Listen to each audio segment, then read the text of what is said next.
go. All right, last night you guys were supposed to take notes so that we can go really, really fast, although, what? We have these pages done though, right? No. Why not? Because I pulled it up. Okay. Wrong page. Do I really need those? Kind of. All right, quick review.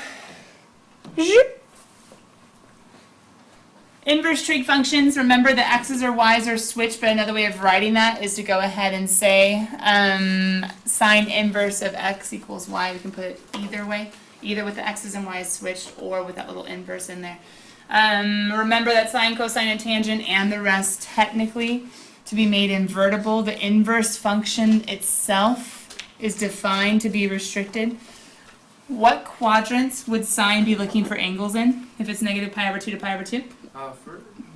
First and fourth. What quadrants would cosine be restricted to make it invertible? 1 and 2. 1 and 2. How about tangent? 1 and 4 again. First and fourth again. But not including the pi over 2's because those are the asymptotes, right? Yeah. Okay.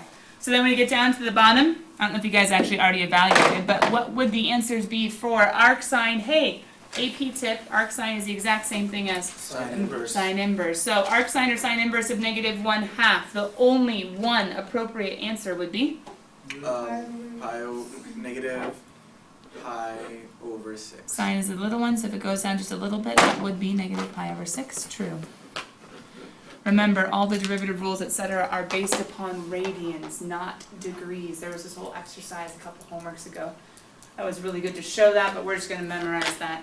Calculus is based upon radians, not degrees, so hence why we're answering in radians. Arc cosine of 0? What is that? Pi over 2. Pi over 2? Or? Because of the restriction, right? No, you can still say negative because it would just go the other way. But it's only between 0 and pi.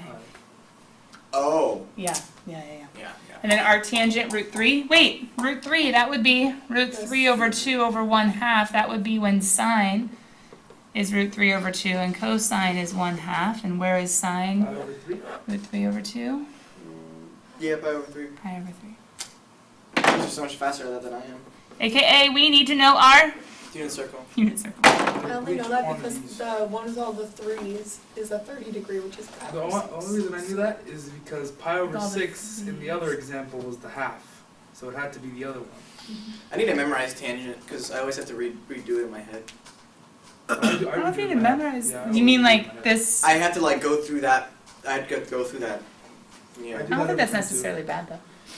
Because it just takes time. I mean, if you think if tangent is the ratio of sine over cosine, then the higher the opposite becomes, the higher the tangent becomes. So this one down here would be 1 over root 3, this one here would be 1, this would be root 3, and then it's, well, 0. infinite. But So I should just know that if it's root 3, then it's... the higher one, so pi over 3. You could think of it that way. Think about like as the opposite side increases, tangent increases. Because sine's on top. I don't know. Oh, okay, yeah. They're directly proportional. Okay, thank you. All right.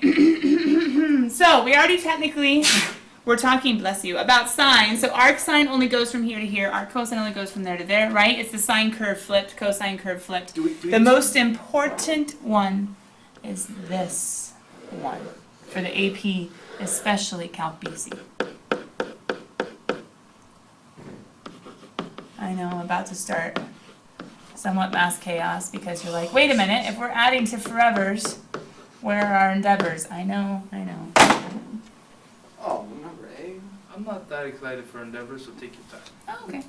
Wait, it's not A, is it B? Is it 1? No, there's Where are an the A. basic graphs? But like... Appendix A. It's 1. Oh, is it really? A is the tangent true. equals sine over cosine, sine of 2x is 2 sine cosine, etc., etc. Oh, add to basic... Okay.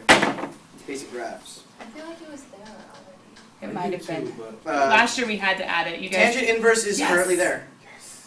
Question. What's important to know about tangent inverse? it's ugly and It only goes to negative pi over 2 to pi over 2. Exactly. Why does it only go to pi over 2 and negative pi over 2? The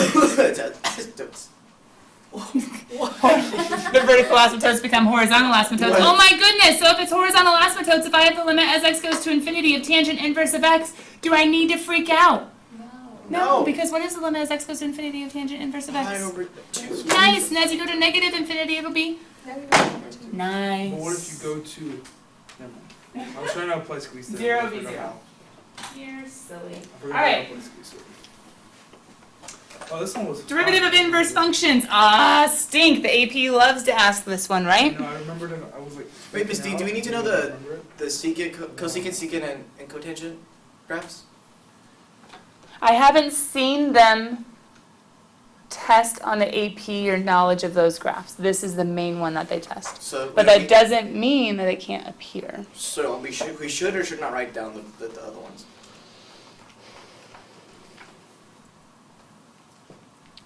Long story short, I think it's important to know the restricted domains of each of the functions, whether you know that graphically or algebraically, I don't care. Graphically, I think the tangent and cotangent are the most useful ones to have down. Okay, in that case, I'm gonna have to leave some space because we don't have time right now, do we? Mm-mm. Does that make sense though? Mm-hmm. So it's up to you. If you're more visual, then I would graphically have the restrictions down as far as the y's, or you could just have the memorization down as far as the intervals. Okay, derivative of inverse functions. This is just a basic formula. It actually was a forever card from last year. Bless you. The inverse function slope relationship. Quick qualification, f and f inverse have to be differentiable. The book has like a whole paragraph on that, but whatever. And f inverse of a has to equal b. Now sometimes they give you this clue. Bless you. Sometimes they give you this clue and sometimes they don't. If I were you, to be honest, I might update your forever card, which I don't remember what number this one is, with this info, and here's the reason why. Our forever card was very general. We just said, if g is equal to f inverse of x, then f inverse prime of x is equal to 1 over f of g of x, or f inverse prime of x is equal to 1 over f prime of f inverse, which is great and all. But I think for the AP, it's more applicable and more useful, and I'll probably use it for them this year, to actually have the relationship of, hey, there's the x of the inverse, the y of the inverse, here's the x of the inverse, the y of the inverse being plugged in. I think that's helpful to see because then your mind can make it more concrete and not keep it as general and disconnected. But what's the idea then? If I was to ask you then to find or to derive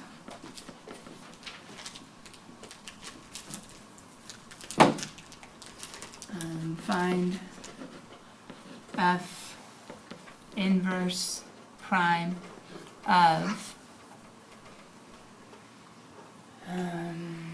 negative 1/2 for f of x equals sine of x. How could we apply this?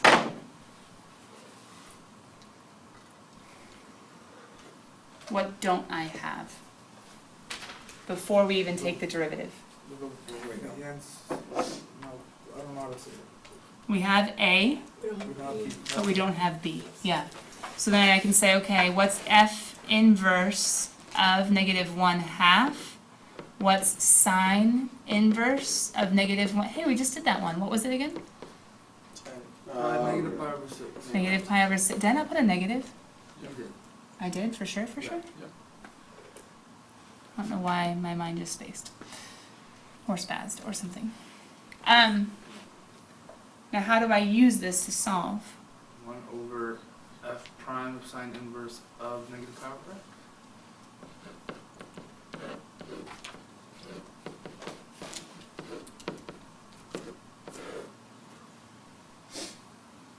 F prime? Who's F prime? Cosine. Cosine. Oh, yeah. Which equals, what's cosine of negative pi over 6? Root Root 3 over 2. Root 3 over 2, and then the reciprocal of it would be? 2 2 root 3. However, my kiddos, especially from last year, and Gerardo, you might have seen it as well, is there a formula that I could use without having to know a point and be able, because if you guys notice, I had a number. I was able to plug it into sine inverse and figure out the answer and then flip everything all around and put in the x of the inverse and then the y of the inverse and then solve. But do we always have a number? No. No. So therefore, let's go ahead and talk about in general what to do with inverse trig. No exploration. You gotta get through notes. Let's keep going. Yeah. Let's go ahead and talk about how to get a general formula. For the derivative of sine inverse, let's review what all those inverse trig formulas are because, oh man, how easy is it to forget them? And then let's go back and see if our original way worked. Sound good? Yeah. Okay. So, if I have y equals sine inverse of x, that can be, low battery again, that can be the same thing as x equals sine of y. True? Yes. Because sine inverse denotes the x and y have been switched of an original, right? Now what can I do with that? I can label a triangle, and in that triangle I can say sine of y is an angle, so who would x be? More specifically, who would x over 1 be? Opposite over hypotenuse. Opposite over hypotenuse. Oh my goodness, it's Pythagorean theorem. I can solve for that third side just by saying square root of 1 minus x squared, right? So then if I come down and if I take that x equals sine of y equation, I have this triangle to refer back to once I go to take the derivative. And the derivative of x with respect to x is 1. The derivative of, okay, use your chain rule and implicit differentiation. Derivative of sine of y, cosine y, Sine y, yeah. times dy dx. dy dx. But if I'm trying to find a derivative, dy dx is equal to 1 over cosine of y. This is a proper derivative, except I would much rather have it in terms of x. How do I get it in terms of x? I go to my picture and I say, who is 1 over cosine? Well, to figure out who is 1 over cosine, I need to figure out who is cosine of y. And all I have to do is say adjacent over hypotenuse. And what's adjacent over hypotenuse? Or who's adjacent over hypotenuse? Minus x. Adjacent over 1. Square root of 1 minus x squared. So I can go ahead and just plug in and say, sweet, 1 over, plug it in, square root of 1 minus x squared is the derivative formula for sine inverse. True? And technically there comes a part or a point, not exactly in CalcBC, I have not seen the AP grade on this, or I should say test on this before. But in college calculus 2 classes, there is a technique of integrating complicated functions using triangles. Hence why I want to at least kind of reinforce how we can take a function, apply it to a triangle when we have trig functions, and then go from there. With that, sorry, I just realized my creamer was chilling. I want you guys to go back to the original derivative we were trying to find, the derivative of sine inverse at -1/2, and see if our answer matches up with our formula. So solve it with the formula.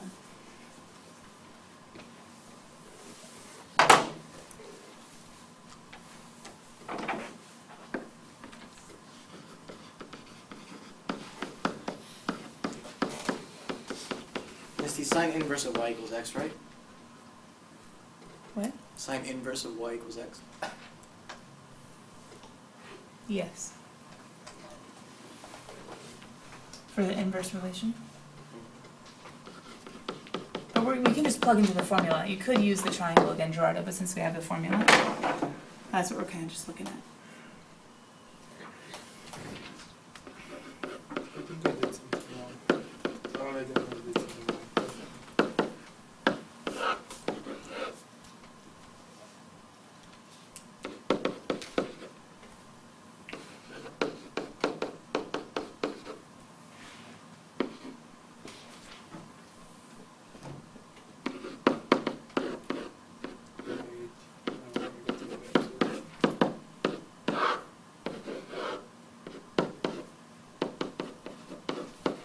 Miss D, the forever card on this, it said that it's 1 over square root of 1 minus u squared times u prime. Mm-hmm. Hold on. We're not there yet.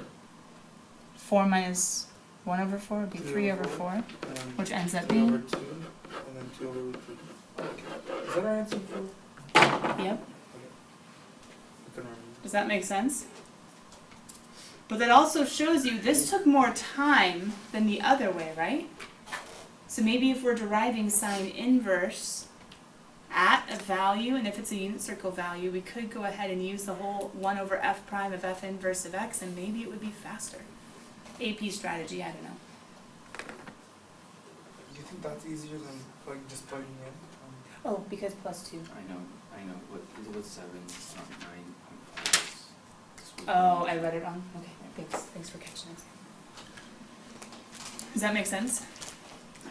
Do you think it's easier to do the other one than just plug in there? I don't know. I think it's easier to have a strategy and just to follow that strategy every time. So if they're asking for the derivative of an inverse trig at a number in its unit circle, if you want to go for the original route and be like, hey, I'm going to do that every time and make sure I can do it quickly and fast, go for it. But long story short, if you're not prepared on that and you try to go that route, this would have been safer because you would have been right. This one applies generally and specifically. The other one only applies specifically. So it's up to you as whether you want 2 different strategies or just one and say, forget it, I can simplify fractions. Gerardo. On that forever chord, if you're not doing this at a specific point, would you just stop at 1 over 1 minus, root 1 minus? Yeah. Yeah, this is the general derivative, which is why over here, that was where we ended with the derivative of sine inverse of x. Now, I want you guys to practice just one more time. Let's go ahead and do tangent inverse of 2x. Ready, set, go. There's a chain rule, but you can apply the exact same triangle strategy. And once again, it might not necessarily be on the AP. If you were to happen to go into Calc 3, they would have expected you to work with triangles in Calc 2, or if you decide to go into Calc 2 because you're like, it's going to be an easy class, I'm going to figure out how college teachers teach math, and then I can keep going. Either way, you'll be them prepared. to write the group numbers. Oh, still? Kids. Thanks, man.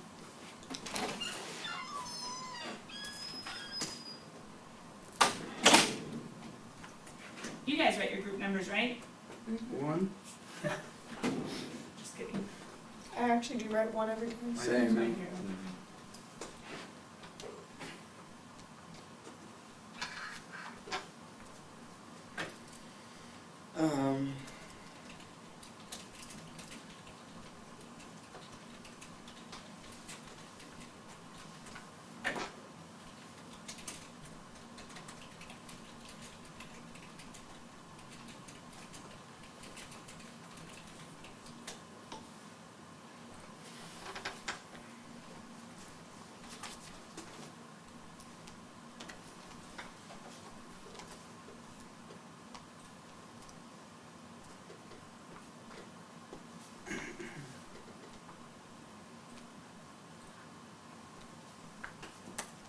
Miss D,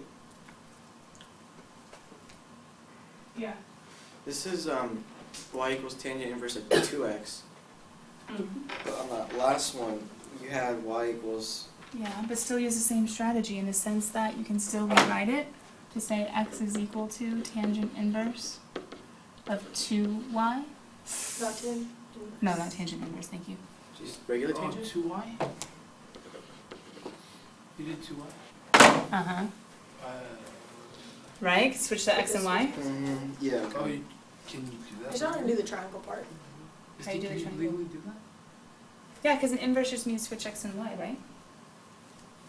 Don't you have to do tangent on both sides and then divide by 2? Which one's right? Probably you. Did you hear what George said? Say it again. Is it okay? Do you have to do tangent on both sides and then divide by 2? Would that be a different answer than what I did? Yeah. Which one has a mathematical backing? The Yes. old switch x and y trick? No. That was just a shortcut. That was just a trick. What's the actual way of rewriting? Tangent y divided or 2x. I love 2x. Those tricks, they're dangerous. Because every now and then they'll steer you wrong. Right? So then we can say the proper way would be 2x equals tangent of y. Or you could think about this as an argument, and maybe it's like, well, maybe the rule is switch the argument, but that's not exactly what we've done before. Now we can say, oh hey, easy cheesy, kind of, because y is still my angle, right? Mm-hmm. Who's my opposite? 2x. And who's my adjacent? 4x squared plus 1? That's my hypotenuse. Wait. Oh, my bad. That's But yes. 4x squared plus 1. A squared plus b squared is c squared.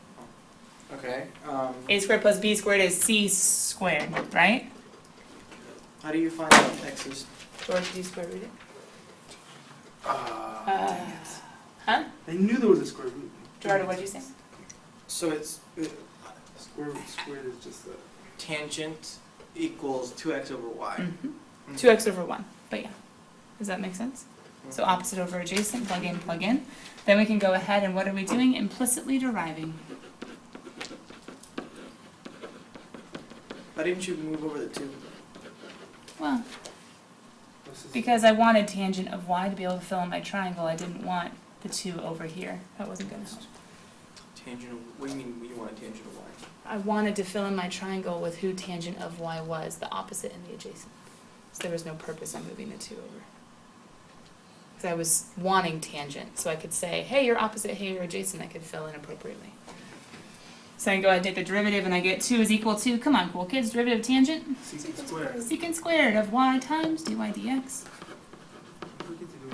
Dy dx is equal to 2 over secant squared of y. I come over to my triangle and I say, hey, who's secant squared? Well, who's secant? Well, who's cosine, right? Yeah, cosine is 4x squared plus 1 over 1. And then secant. Did I Cosine? screw that up? Yeah, I did. It's adjacent over hypotenuse. So secant would be square root of 4x squared plus 1. I'm not getting that. Cosine is adjacent over hypotenuse, and secant flips it. Oh. Okay. So I can go ahead and say, sweet, plug it in, dy dx is equal to 2 over square root squared 4x squared plus 1. Oh my goodness, the triangle knows chain rule? Yep, the triangle knows chain rule. Triangle knows all. Why don't we base our lives on the triangle? And if you're wondering what I mean by that, it's because we've memorized before a certain formula for tangent inverse of x, or should I say tangent inverse of u, Gerardo, here's your forever card, where we get 1 over u squared plus 1, or 1 plus u squared times u prime. So that's with chain rule. Triangle knows chain rule. So this is with chain rule, yes. Why And if is- there's just an x, it'd be 1 over x squared plus 1 times x prime is 1, no big deal. If it's anything besides x, like a 2x or an x squared, I plug it in times u prime for chain rule. Does that make sense? So whenever in any of the formulas you see u prime, it's always referring to, we're opening it up for the possibility of a chain rule being necessary. Anyway, triangle is pretty nifty. Can't you just do 2 cosine squared of y? And be all like 2 times. Yeah, you It would could. be the same thing. You could. It would be the same thing. Yeah, it would be. Alright, so all of that to say, there is a way of systematically going through and solving this derivative basically every time using a triangle. But we could also memorize these formulas and plug and chug and hope that we never get them wrong. So then, plugging and chugging, we get the following. This was a book typo, I don't know why, whatever, it's cosecant. So ready, set, if you need to, write down the formulas, and if you're like, psh, I gotta memorize, then don't look at the formulas and solve the 1, 2, 3, 4 below. Ready, set, go. If you need to, write the formulas, hey, why not? Writing hopefully encourages memorizing. Doesn't always result in memorizing, but it Or is helps. it a handicap? So you can go back with the rhythm. Some would say it's a handicap, some would say it's a necessary skill. For instance, 6 times 7. 230. Could you maybe figure that out? Maybe. Take 7 sets of 6 or 6 sets of 7 and add them all up. But if you have 42 memorized, man, it's a lot easier. What did you say, 42? Is it 2? I was like 30 something for some reason. I don't know, some That's kind of multiplication. sad, everyone said the wrong one. Mm-hmm. Yep, I'm gonna use an easily missed one. 6 and 7? 6 times 7, I don't know, it's a multiplication, a lot of people don't know. 6 plus 7 is a hard addition. No, it's not 13. No, but it's like, you have 6 plus 6 memorized. I always think about I have 6 and 8. Add it. 7 and there's 3 and 3. Yeah, yeah. That's what I do. No, I think about it, it's 10 minus 3, so 16 minus 3. That works. Isn't that what, I don't really go backwards. what is it called, the new like math program they've been trying to set up I in think we different do that with schools? That's what they multiplication, do, I right? don't know about addition. That's what my little cousins are taught. With the taking away. Mm-hmm. What I Do just an did? easier fact that's up higher. Yeah. Mm-hmm. What I just did? Kind of. What is that called? Common Core or something? No, Common Core is the one where they like put paragraphs and have kids write about math. Some sort of numeric manipulation. Yeah. I don't know what it's called. Which to some extent is good, but you have to have certain facts memorized. Like there's no way around that. Like not knowing your times tables. I don't know. Yeah. Even if you have all the tricks in the world, like you have to have a few things. I think fundamentally memorized, and then there are definitely tricks to be able to do mental math. Isn't that what we used to do, like those timetable tests that were like time? Oh, I hate it. Like Jackie, you can do mental math really well, right? Not really. But faster, and have you noticed that you can go faster than American students? Oh yeah. Huh? Yeah. Yeah, definitely. Because Yeah, we don't use I used to be calculators. really So slow. they don't use Carries. calculators Uh-huh. at all, right? No. So then they come up with, you guys learn by tricks, like not tricks, but how to deal with numbers and Uh-huh. understand them in their broader sense instead of like memorizing. Uh-huh. Yeah, Yeah. I've noticed that with. I used to not know how to multiply like in my head until Miss D taught me. I think Like, that's Korean too, Chinese and Korean, I think, Sam's under. I don't know what it is. where did Sam go? Do you think you could go faster than Sam, or? Yeah. No. Yeah, He's not so fast confident. as Sam. Well, okay, Sam can Yeah. go fast on calculus, but I don't know if he can go as fast as you on like arithmetic. I think that guy can graph things in his head and get zeros. Yeah, well, but I think he Kids. does complex things fast, but Oh. I don't know. I'd be curious, we should have a drill. I'm sure All I know is I would lose if I was in this. Did you guys solve it? We're good? Yeah. I mean, I got to C. He's the I'm fun still one. writing down the formulas. But the problem is anything new you incorporate in any school, like whether you go to China and incorporate something new or go to America and incorporate something new, there's gonna be kids that are kind of stuck in the middle before it catches on, and At us. it might be hard for them. Mm-hmm. Wow, secant's fun. Even if like theoretically it's a really good idea. Yeah.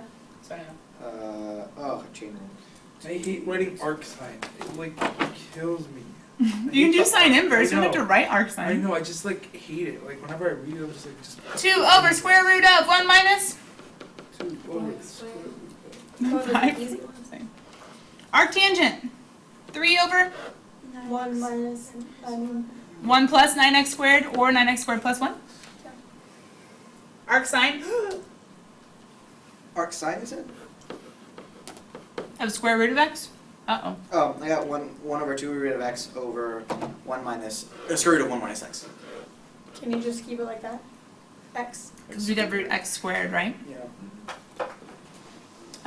I wouldn't. What would I do? Multiply. Oh no, fuck it. Oh, well you can do that. Okay. That's what I would do. Okay. Right? Because root x times a root and the x can come in. That's proper, that's legal. And then arcsecant, 2 e to the 2x, Yeah. right? Over Mhm. absolute value of e to the 2x times the square root of e to the 4x minus 1. I love when we say more letters than numbers. Alright. Ah, that's no fun. Sam, what's 2 squared? 1 point, I think, No, square, not square root. 4. No. I thought it was square root. But let's What's- do square root of 2. What's that? It's 1 point, I think 414 or something. How does he know that? Okay. Do you know What that? is 6 times 7? No. 6 times 7. I would've guessed 1.5. That's what most Okay. people do to get more time. Have you realized that like when people are trying to lie or they're trying to like get more time on something, they repeat the question Yeah. so that way they get more time Oh, we to can think go back. about their answer. Yeah, that's a strategy. That's a valid strategy, like the spelling bee. No, but like people do that in like Spelling bee, you keep like repeating when it. they're being interviewed or interrogated by the police. You know they're lying when they repeat the question out loud. Unless it's like a hard question. I mean, not that I've been interrogated by the police, but I could, you know, like if it's an interpretation question or something. Anyway, hey, are we done? Yeah. All right, you guys want to be amazing? No. And start homework? Ready, set, go. Come back with your spirals. Oh no! That- I'm so I ready. get queasy. You were so. Hey, you had your spiral out though. That is true. I gotta get my spiral. Misty, the forever card. I've been meaning to ask. It says f inverse of f inverse prime of x is 1 over f prime of f inverse. So you just do 1 over the derivative of the inverse function. No, 1 over the derivative of the original with the inverse value plugged in. Say that again. 1 over 1 over the derivative of the original. Uh-huh. That's not the inverse. derivative of the original with the inverse plugged in. Inverse value plugged in. Okay. Value meaning y value of the inverse. I think plugged I in. like I think I like the one with g of x better because it's like 2 different functions. Yeah, kind of, but then you have to remember the meaning. Yeah. When they show you f inverse instead of v. Yeah. I That's remember the show most both. confusing Do thing. they show both? I remember like, like I was like freaking out last year. But see, that's before why the I'm thinking AP, the 'cause A I and B couldn't remember that helps. I like I that. feel like that helps. You were freaking out about the inverse one. one? Yeah, because I couldn't remember it, so then I memorized it and then like asked 2 questions on the AP. I was like, that's awesome. Like I know how to do this because I'm a gangster. What? Because you That's knew your funny. weakness and you worked on it. Yeah. Misty, I think became I a asked a strength. lot of inverse A lot? trait. No. All A-B stuff, they're not going to ask a lot of, but there's going to be peppered in randomly here and there and there and there. Because I don't know any of these by memory. Well, you have to memorize them. I feel like we should have like a every forever endeavor formula something quiz. Yeah, But I need to have it all should. organized before the next test. That would be insane. It's so much to know. Well, every that's going to be the forever endeavor final at the end of the year. But we should have some sort of quiz before the next test because there's a lot in this one. I just need to get your PowerPoint updated. No, they made these. Oh, Huh? to match it to. They simplified it. You know, Wait, what is this asking? it's gonna Derive. stick to the man, but that's okay. Yes. No Kiro. You can, it's just not going to help. This one's an interesting one. Pedro, no Kiro. What? It's because the x over 2. I know, I'm just lost. U is x over 2. No! Take the I derivative. hate you. Using the formula. Yeah. So you have to go to your formula. No, that's wrong. Oh, I think I'm crying. No, it's not. That's wrong. No, it's not. It has to be No, wrong. it's not. No. Okay, I think, okay. It has to be wrong. My What? math is never incorrect, Misty. Like, it's proven. Did you have a 1/2 on top? I had a 1 and then over 2 root. What about your u prime? U prime, that is my U prime. Because x over 2, 1/2 times x. Power rule 1, get rid of the x, 1/2. Oh, so you have a 1/2 on top. Yeah, but I went, can I not Oh, write it 1 down? over 2. Okay, now I'm tracking. I didn't hear it. I didn't. 1 over 2 root. What? What'd you get? Oh, I did U prime again instead of U squared. Wait a minute. Huh? How is this supposed to simplify? Yeah, You're supposed to. I think you're supposed to multiply by 4 over 2. 4. By 2 over 2? No, by 4 over 4. 2 over 2. 4 over 4. 2 over 2. Square root of 4 is 2, so 2 over 2. Say that again. What? No. To get the 4 out of the denominator. That's what I'm saying. You could do square root of 4, which is 2. So this would end up simplifying, let me do that first, to be 1/2 all over the square root of 4 minus x squared all over 4 divided times 2 over 2. Square root of 4 is 2. This is my So we end up with? Not, because it was in the 2 times. Definitely not A, B, or C. You had a 50% chance of getting it right just by guessing, because it wouldn't be a negative, and it wouldn't be the tangent. Wait. Why does why can you keep the 2 on the bottom? Like keep one of what? It can be 1 over 2 root that. I guess so, and then the 2 and then the root 4 can cancel. Right? The 2 over root 4?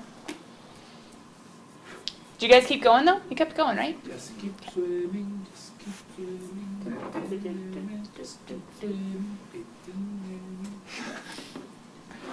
Wait a minute. Does is it because it's 2 over 1 over root 4? Yes. Okay.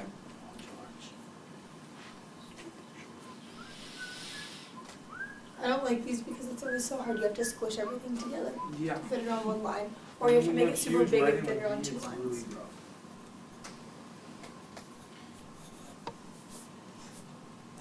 I don't think I'm gonna pass. Oh, we're lucky on this one. There's only one that has x to the 4th minus 1.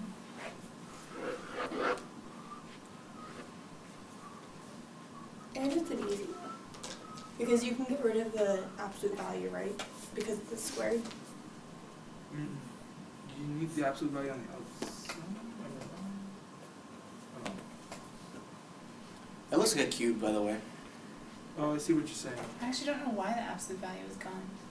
Well, I mean, if you have the x squared, you don't need X the squared absolute makes it value. always If you have the X x squared, yeah, you're fine. Or if you reduce the x and the x squared and you keep the absolute value, you're fine. But without the absolute value. I think it's because square root of x squared is absolute value of x. Yeah, but that doesn't, we're not square rooting x squared. So x could be a positive or a negative. Secant inverse, though, is defined to be, what is it, between 0 and pi? Oh, no, those are the Because answers, it'd so be the one x over values cosine. can be anything. Struggle. I think it should be absolute value. Right? Sam, would you agree? I mean, you're, That to properly simplify, there should have still been an absolute value remaining, yeah, right? yeah, Yeah. absolute values. I don't know. But remember, these are multiple choice from our book, so they might not necessarily always have the notation proper. You're so stupid. Which of the following is the slope of the tangent line? Psh, easy cheesy. What are we doing? Can we do the first way? The first way? Yeah. The triangle way? No, Oh, no, the other way? Yeah, with the formula. I want to see how. I think we don't really need this absolute value on the 39 Why not? because even if it's negative, the top will cause them to make a negative or positive. The bottom one Oh, next you're to it right. The is sign is remaining because of the positive. x. Yeah. So So it really doesn't always, matter. the entire thing doesn't always stay positive. Nicely done. Wait, what? Nicely done. Even though this is always positive, this could maintain the positive or the negative, which would make the whole thing positive or negative, so we need to maintain that positive or negative possibility. So this would always stay positive, but the whole thing could flip to be a negative, so that needs to maintain that, So- or needs to, A non-absolute value somewhere else negates the absolute value. Well, it's only because it's an x that you can plug in any x value. It's not just like any absolute value. put the two together, this should still stay positive, but since this could be negative, when we cancel out, we need to say, hey, the answer needs to still be able to be negative or positive. Okay. Okay, we could go ahead and say we wanna find f inverse prime at 1, right? For f of x equals tangent, Of 2x. oh, struggle.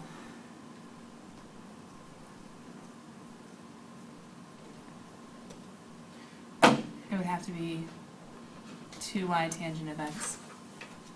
Because of what we talked about before, that you don't just switch. No, we do switch. We're good. Tangent of 2x, yeah, you're good. You're good. So then to use the formula, we would have 1 over f prime of f inverse of 1, positive 1. So we'd find f prime to be secant squared of 2x times 2. Wait. How do you get that? Secant of But we need our 1 point though, right? is at 1. So secant of 1. So we go ahead and say How does y equal 2x? y equals tangent of 2x. Yeah. We're switching the x and y. No, we're not switching. Taking tangent, oh, see, I was right. No, we don't have to switch them because it's. We're talking about the original, yeah. Yeah, we're talking okay. about the original, and then we're gonna take the inverse. We're gonna. Right? Is that okay? But the Yeah, original. but we need the point. So what we missed, this is the key of the other route, is we need to actually find the point itself, saying what is f inverse of 1 equal to. So then we would plug in 1, tangent inverse of 2, where is tangent 2? Never. It's not a unit circle So we one, can't. Okay. so it's not gonna be helpful. If it was if it was of 1, then we'd be fine. But since it's not a 1, it's not gonna be so hot. So we have our 2 over 4 something squared plus 1, plug in the 1. We end up with 2 over 4, which is, wait, 2 over 5. Thank you, Amanda. Done. Watch out for the multiple choice. Have fun in homework. Bye. See you later. I have problems because